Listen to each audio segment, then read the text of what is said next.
m'appelle Bastien Schnitzler, j'ai 24 ans, je fais un doctorat, une thèse, je suis dans ma deuxième année. Ma passion depuis toujours ça a été l'aéronautique, je m'intéresse à la planification de routes dans des champs de vent aléatoires pour des aéronefs. Le projet Mermoz, traverser l'Atlantique avec un drone sans émission de CO2, donc avec une solution hydrogène. Ma thèse s'inscrit dans ce projet-là parce que moi je m'occupe de la planification de trajectoire, donc du problème de naviguer dans des champs de vent qui sont complexes, de normes plus importantes que le mobile, la vitesse du mobile qui se déplace dedans.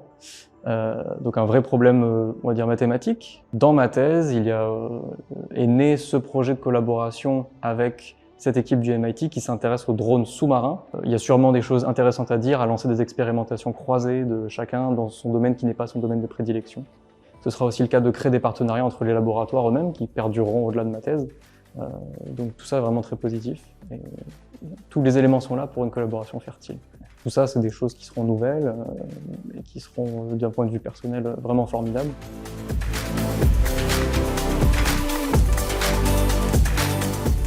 Je m'appelle Julie Deveau, je suis ingénieure diplômée de l'ISAE Supaéro en 2020.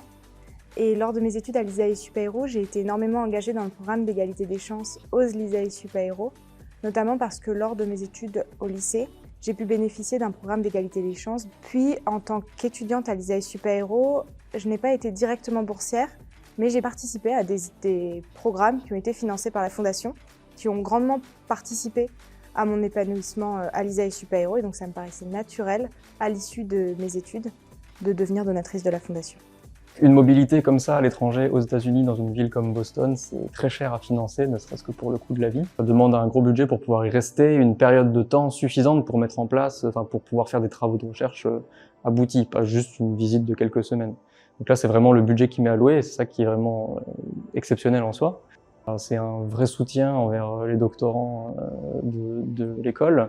Ça me sert à moi en direct dans mon parcours, dans ma carrière même, donc c'est vraiment une opportunité formidable. Je remercie la Fondation pour ça. Donner pour ce type de projet, c'est quand même assez fondamental parce que ça permet d'avoir un financement très libre dans sa forme.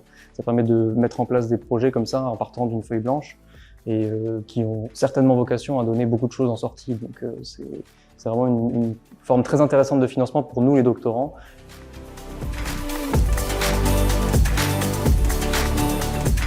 Alors, donner de l'argent, c'est effectivement apporter des moyens financiers, mais c'est aussi cette fierté de pouvoir participer concrètement à des projets, que ce soit les projets étudiants. Quand je vois toute la liste des projets qui ont été bénéficiaires de bourses, c'est cette fierté de se dire qu'on a participé à tout ça via ce don financier.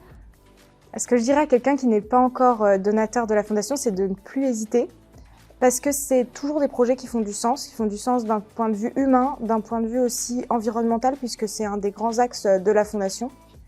De ne plus hésiter aussi parce qu'on peut faire confiance à la Fondation, c'est une organisation avec laquelle on a énormément de visibilité, qui est toujours à notre écoute.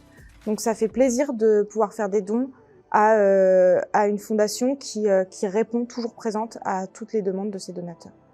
J'aimerais bien quand même contribuer, apporter ma pierre à l'édifice de cette industrie aéronautique qui, à mon sens, a quand même un grand avenir. Il faut juste aller à l'étape suivante et la faire vivre en cohérence avec le monde dans lequel on se trouve. Beaucoup de débats de société dessus, sur l'aviation en tant que telle.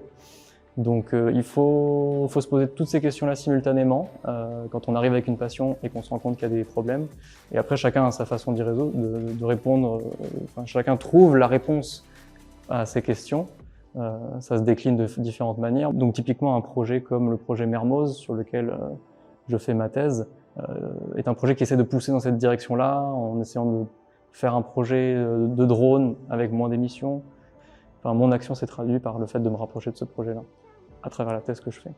On a des projets auxquels on a participé en tant qu'étudiant. Je pense au 4L Trophy, je pense à Air Expo, je pense aux EAG qui existaient déjà quand j'étais étudiante.